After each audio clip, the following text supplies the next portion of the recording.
try to give you an overview what are the main participation criteria, how to get involved in an FP7 project.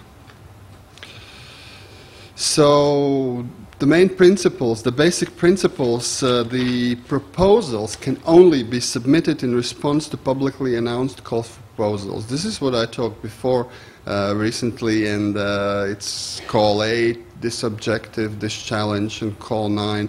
Only in response, when these are published with fixed starting dates, with fixed deadlines, proposals can be submitted.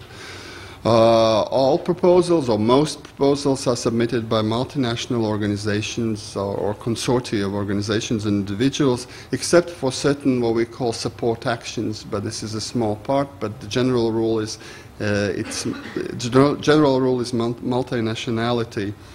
And then after submission, the proposals are evaluated by independent experts. This is a very competitive process. There are more than, I don't know the averages, but more than 10 proposals for one slot in general. And then once this evaluation is done, the proposers receive an evaluation summary report regardless of whether they are successful or not.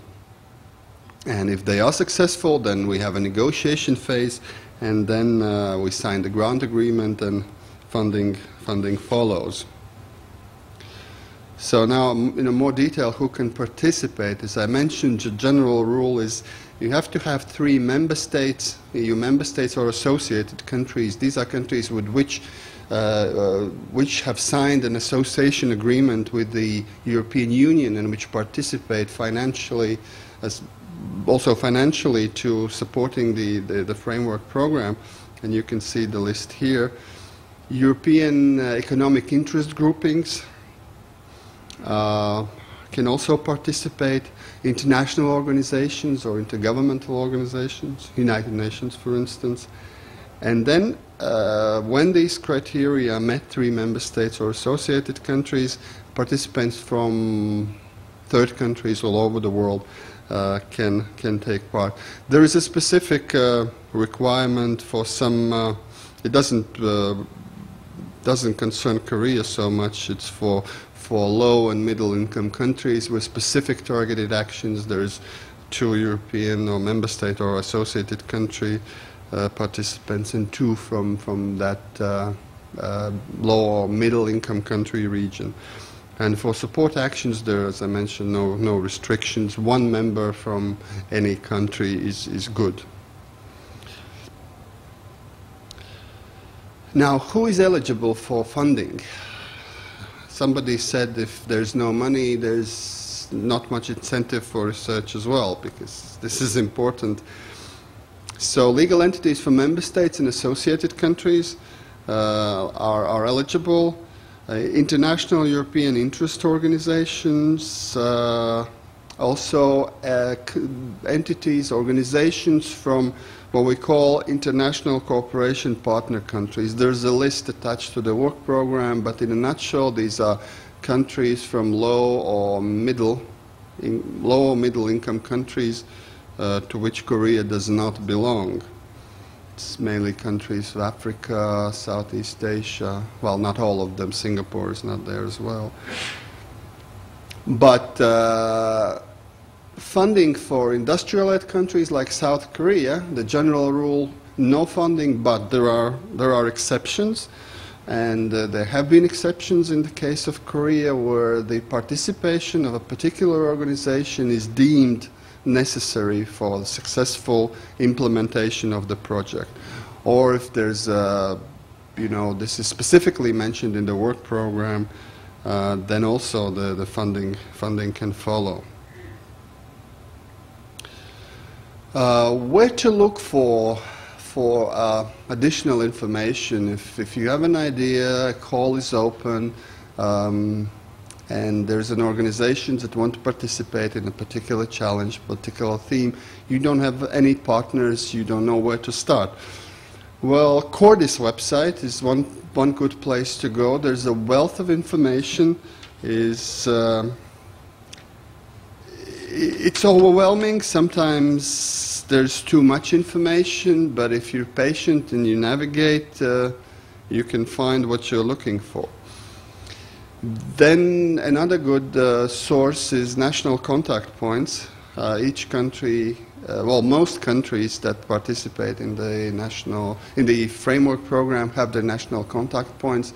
It's usually a post in a ministry official is designated as national contact point, and that person has more information about opportunities under the framework program, in this case the ICT theme in particular.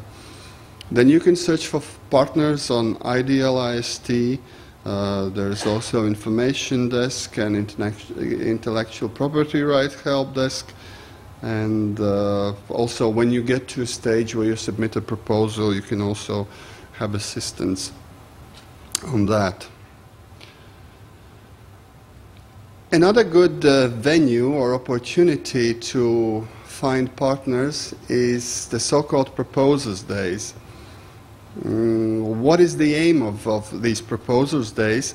This is a huge event to promote and prepare for the upcoming calls of the work program. In this case, it will be calls 8 and 9, and the Proposers Day will take place May 19th to May 20th in Budapest, Hungary, as Hungary is now holding the rotating EU presidency.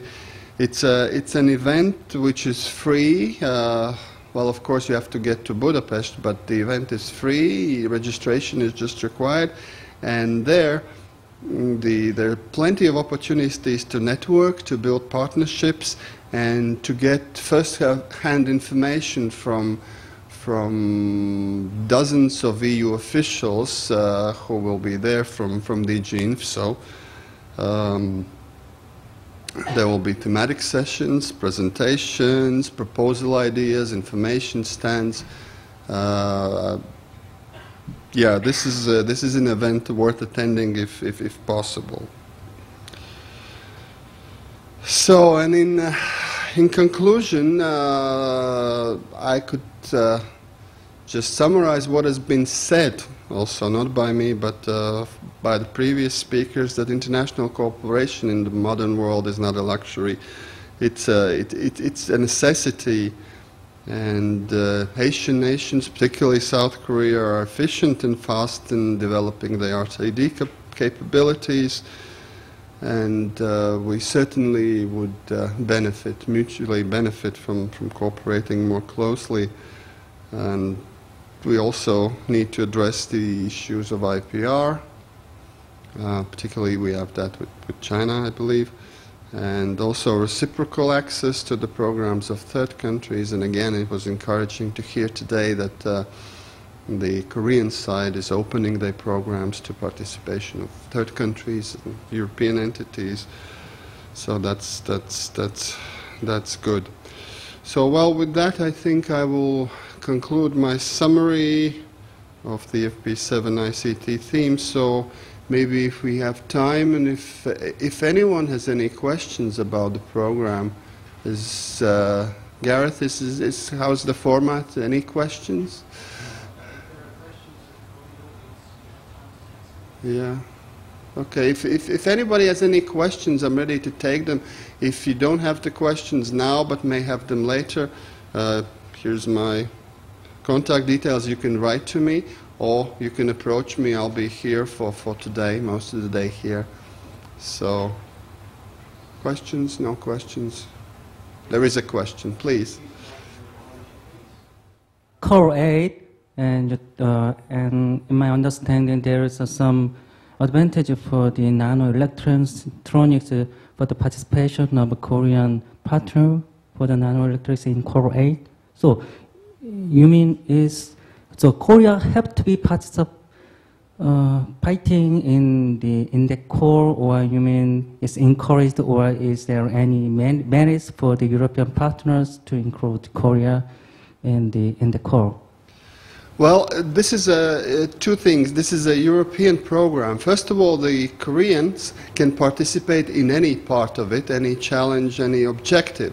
But from the European perspective, this particular objective in this specific call is such that we would welcome, we know Korean expertise, and the participation of Korean organizations is particularly welcome. It doesn't mean that there are certain advantages, but for instance, if this is mentioned in the work program and there are Korean organizations in a proposal and the proposal is being evaluated and the evaluators look at, oh, okay, this is what they have put in the work program and there are relevant Korean organizations, that could help the proposal. Other than that, the rules are the same for all the objectives and challenges. Yeah, okay, thanks. Thank you.